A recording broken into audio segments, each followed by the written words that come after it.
بسم الله على بركة الله. نبدأ حل مشكلة فقدان الصوت لجهاز هواوي واي 7 2019 بعد عملية إصلاح الآيبي. ملاحظة إخواني، رقم إصدار الفلاشي 192 لا تقم بعمل داون جريد لملف المودم، لأنك ستفقد الصوت بشكل كامل طبعا بعد تجربة. الحل بسيط جدا بإذن الله، ولكن يحتاج إلى أداة تدعم التفليش بوضع XML أو فلاشة XML كدنجل EFT، أو بإمكانك استخدام بوكس سيجما، أو بإمكانك استخدام أي أداة أخرى تدعم التفليش أو تفليش فلاشات البورد. نقوم بالتوجه إلى دنجل EFT Pro. طبعا جميع الملفات المستخدمة ضمن الفيديو رابط التحميل أسفل الفيديو بإذن الله. بعد الدخول إلى دنجل EFT Pro نقوم بالتوجه إلى خانة هواوي، ثم خانة أمبريك، ثم نقوم بتحديد موديل الهاتف، ومن ثم تحديد الملف أو الفلاشة المطلوبة. طبعا رابط التحميل كما ذكرت قبل قليل أسفل الفيديو. نقوم بالدخول إلى فلاشة البورد. بعد تحديد الملفات المطلوبة إخواني أو الملف المطلوب، نقوم بإزالة علامة الصح عن جميع الملفات التي تحتوي اسم مودم والملفات التي تحتوي اسم OEM Info. بعد تحديد الملفات إخواني نقوم بإيقاف تشغيل الهاتف بشكل كامل وإدخال الجهاز إلى وضع ADL عن طريق نقاط التيست بوينت الظاهرة أمامك.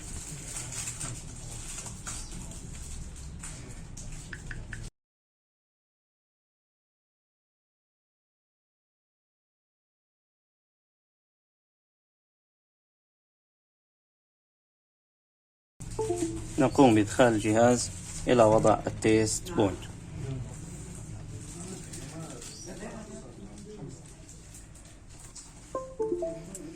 بعد إدخال الجهاز إلى وضع التيست بوينت كل ما علينا هو الضغط إلى زر ستارت وانتظار الهاتف حتى اكتمال عملية التفليش.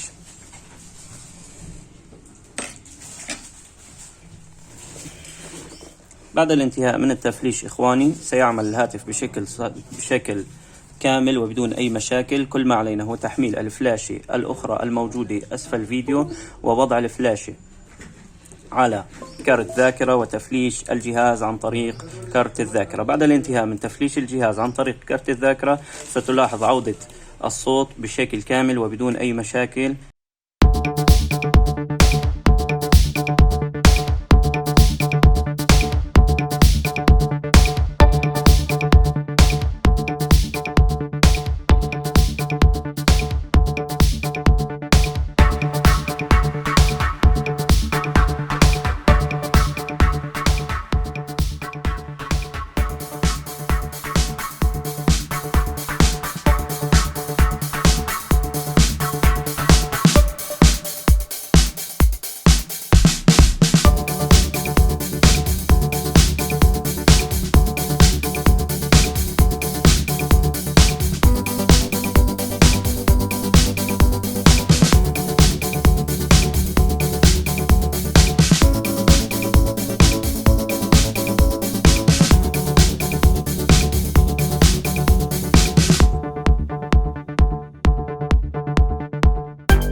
بعد الانتهاء من تفليش فلاشة البورد إخواني كل ما علينا هو نسخ الفلاشة الموجودة أو الفلاشة الرسمية الموجودة أسفل الفيديو. نقوم بنسخ ملف ديلود بشكل كامل إلى بطاقة الذاكرة.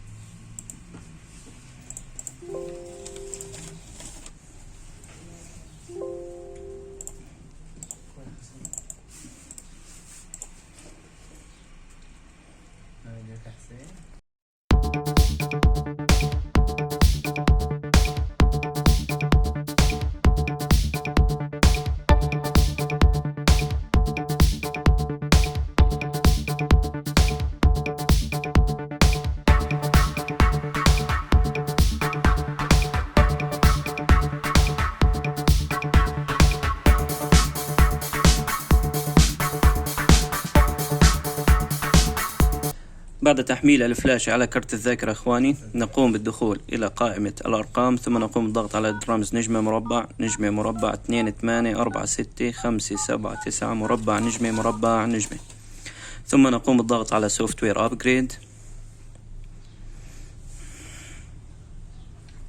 SD كارد أبجريد، ثم نقوم بالضغط على أوكي وانتظار الهاتف حتى اكتمال عملية السوفت وير. ومبروك عليك حل مشكلة فقدان الصوت لجهاز واي 7 2019.